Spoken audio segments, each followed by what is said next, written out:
Picture चालू करो बे। चलो भाई देखो अब मैं क्या कर अमेरिका से हम लड़ाई लगवाना चाहते हैं। अरे भाई पूरा देश और पूरा विश्व जान रहा है अमेरिका से आप लड़ने की स्थिति में कहाँ हैं? आप तो सरेंडर हैं। यदि आपको लड़ने की स्थिति होती तो ट्रेड डील में आप क्लियर होते। आप एक तरफा अंतरिम जो एग्रीमेंट हुआ है वो आप करते ही नहीं, क्योंकि देश के आम लोगों के विरुद्ध है। सच्चाई यह है कि आप अमेरिका से लड़ नहीं सकते, क्योंकि एपस्टीन फाइल कहीं ना कहीं आपके लिए बाधक है। ये सच्चाई है। प्रधानमंत्री जी ने एक नई ज्ञान दिया है विश्व को, एक नया डिप्लोमेसी उन्होंने लाया है। जानते हैं क्या है वो सस्टांग डिप्लोमेसी है, दंडवत डिप्लोमेसी है। दंडवत हो जा रहे हैं। दुख इस बात का है कि लाइबेरिया का झंडा, लाइबेरिया देश आपने सुना है? किसी ने नहीं सुना होगा। लाइबेरिया कौन सा देश है? भारत को लाइबेरिया के देश के झंडे के तले लाना पड़े हमें अपना टैंकर, इससे दुखद कुछ नहीं हो सकता। भारत क्या इतना छोड़ दीजिए आप, चुप्पी डिप्लोमेसी में और ढुलमुल डिप्लोमेसी में और बिना पेनी का लोटा बनाकर के देश को क्या कर दिया कि हमें जो है लाइब्रेरिया से लाना पड़े उसके झंडे तले। हमारा भारत का झंडा आएगा। भारत की पहचान है, भारत स्कूल ऑफ थॉट से आ रहा है क्या? दौर पे रहा है और डिप्लोमेसी उसी रूप में चल रही। तो चलिए शुरू करते हैं। एक्शन।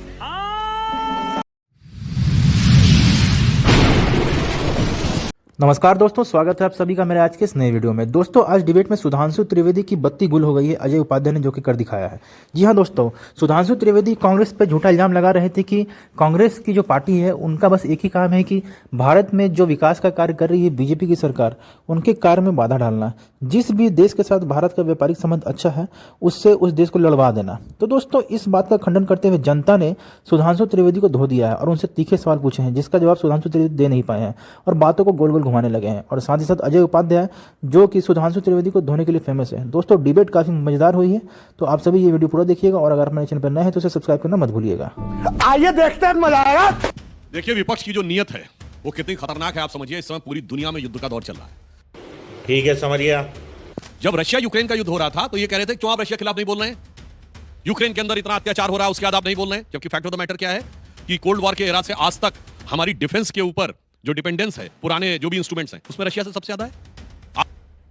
अरे कहना क्या चाहते हो? आज कह रहे तेल के लिए, उस समय हम रशिया से तेल ले रहे थे, उसके बाद कह रहे थे रशिया के खिलाफ स्टैंड दीजिए। यानी जहां से भारत के आज भी 60% डिफेंस इक्विपमेंट्स हमारे रशियन ओरिजिन के हैं, वो और तेल की सप्लाई दोनों के खिलाफ भारत को लड़वा दो। अब आइए दूसरी साले का खोपड़ी तोड़ साले का चीज आपको बताता हूं, अमेरिका के खिलाफ आप क्यों नहीं बोल रहे हैं।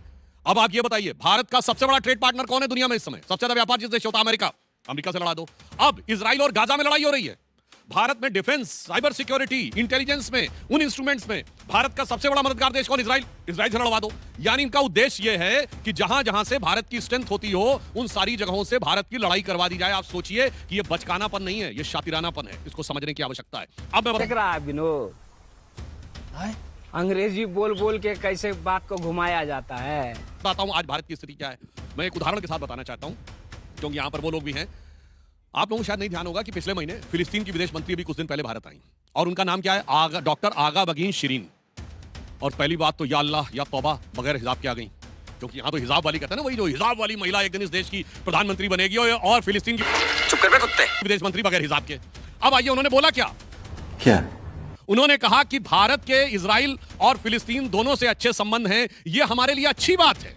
अब सुनिए, ये तो अभी से जूता भिगोया उन्होंने, आगे जो मारा वो समझिए। उन्होंने कहा कि भारत के इजराइल के साथ जो स्ट्रेटेजिक संबंध है उसकी बाध्यता हम समझते हैं और अरब वर्ल्ड के साथ जो स्ट्रेटेजिक संबंध है उसकी बाध्यता हम समझते हैं, मगर हमें लगता है कि एक ऐसा देश है जिसपे दोनों का विश्वास है, इसलिए टू नेशन थ्योरी, यानी जो मानते हैं ना कि इजराइल और फिलिस्तीन साथ में रहेगा, उसका समाधान निकालने में भारत एक महत्वपूर्ण भूमिका अदा कर सकता। अब बताइए, अरे कहना क्या चाहते हो?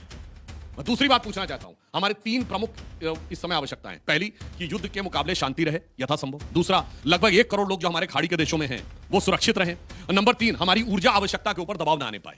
अब आप बताइए, प्रधानमंत्री मोदी जी ने पिछले हफ्ते में हर खाड़ी के देश से, मतलब यूएई से लेकर बहरीन, कतर, सबसे जाके उनके अध्यक्षों से बात की। कल ही ईरान के राष्ट्रपति से बात की। विदेश मंत्री जी ने ईरान के विदेश मंत्री से बात की और यह भी बात आई है कि भारत के जहाजों को ईरान अटैक नहीं करेगा। ईरान ने मदद मांगी तो उनका एक जहाज चला गया यहां से और उसको इंटरनेशनल वाटर में जाते ही मार दिया गया। दूसरे जहाज ने यहां पे मदद मांगी कि हमको शरण दे दी जाए, तो कोच्चि में उनको दे रखा, उनके 250-300 आदमी साथ हैं। भारत पूरी तरीके से अपने हित को ध्यान में रखकर विश्व में एक संतुलन बनाते हुए आगे चल रहा है। इनकी जो थी वो पॉलिसी क्या थी? गुट निरपेक्ष। साले को बम से उड़ा दूंगा एक बार हाथ में आ जाए तो। नॉन अलाइन, किसी के साथ मत रहो। हमारी पॉलिसी नॉन अलाइन नहीं है, हमारी पॉलिसी ऑल अलाइन, यानी सब हमारे साथ आकर रहते हैं। इसलिए प्रधानमंत्री मोदी जी के नेतृत्व में हम बहुत गंभीरता के साथ, सजगता के साथ, सतर्कता के साथ चल रहे हैं। झूठ बोल रहा है। कि विरोधी परिस्थितियों में काम करने की जो क्षमता और दक्षता मोदी जी के पास है, तो मैं सिर्फ इसमें एक लाइन कहूंगा कि वो पथ क्या, पथिक कुशलता क्या, जो पथ में बिखरे शूल न हो, और नाविक की धैर्य परीक्षा क्या, जो धाराएं प्रतिकूल न हो। भाई जवाब दीजिए आप।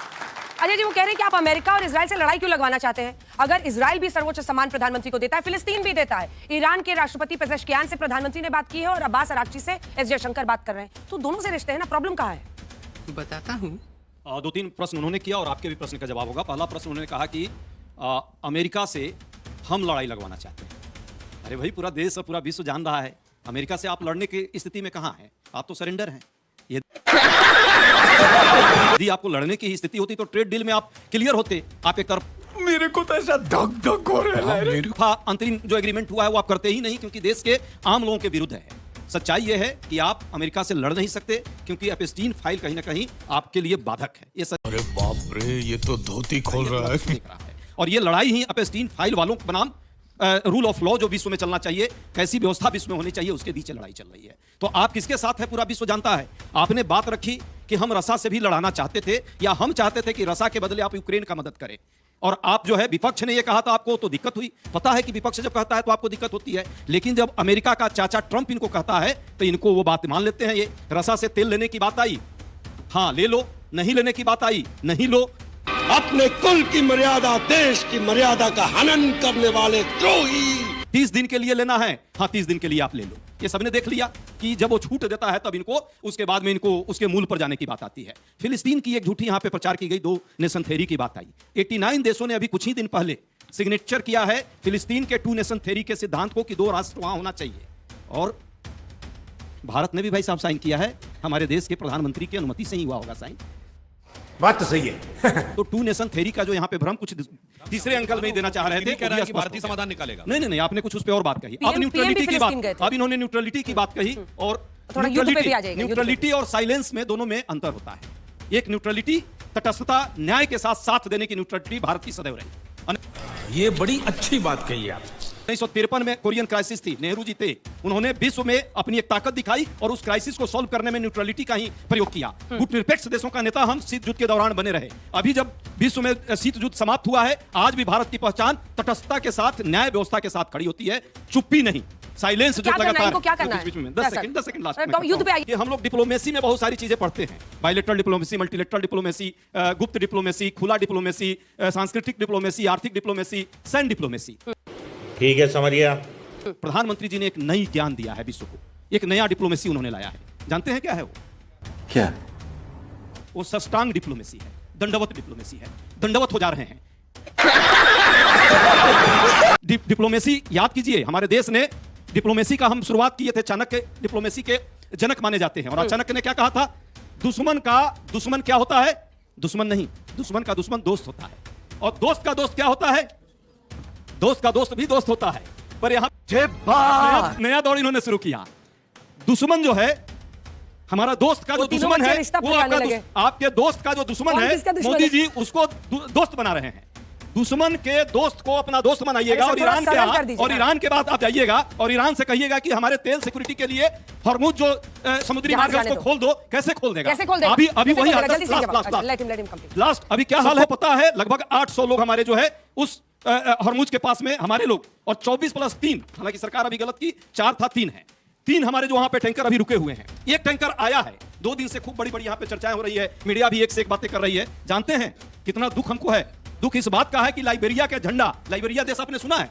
किसी ने नहीं सुना होगा। लाइबेरिया कौन सा देश है? भारत को लाइबेरिया के देश के झंडे के तले लाना पड़े हमें अपना टैंकर, इससे दुखद कुछ नहीं हो सकता। क्या बात है सर, क्या बात है सर। भारत क्या इतना छोटा हो गया? मोदी जी आप चुप्पी डिप्लोमेसी में, ढुलमुल डिप्लोमेसी में, और बिना पेंदी का लोटा बनाकर देश को क्या कर दिया कि हमें यही नहीं, अभी और सुनिए, तो है लाइब्रेरिया से लाना पड़े उसके झंडे तले।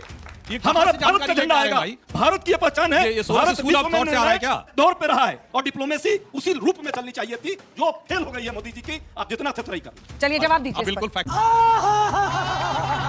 जवाब देता हूं भाई साहब को। अब कांग्रेस पार्टी को पता भी होगा, हम रशिया से तेल खरीद रहे हैं, लगातार खरीद रहे हैं। खाओ मां कसम। पिछले महीने भी 1 मिलियन 1.2 लाख, मतलब 1.2 मिलियन बैरल खरीदा है। तो ऐसा नहीं कि हमने रोका है, दूसरी बात ये भी समझिए, पूछना चाहता हूं, झूठ पे झूठ बोलती 2004 से 14 के बीच में कितना इन्होंने रशिया खरीदा?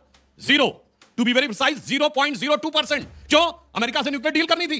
दूसरी बात, 2006 में IAEA international atomic energy agency में हमने ईरान के खिलाफ वोट कर दिया क्योंकि अमेरिका से न्यूक्लियर डील करनी थी।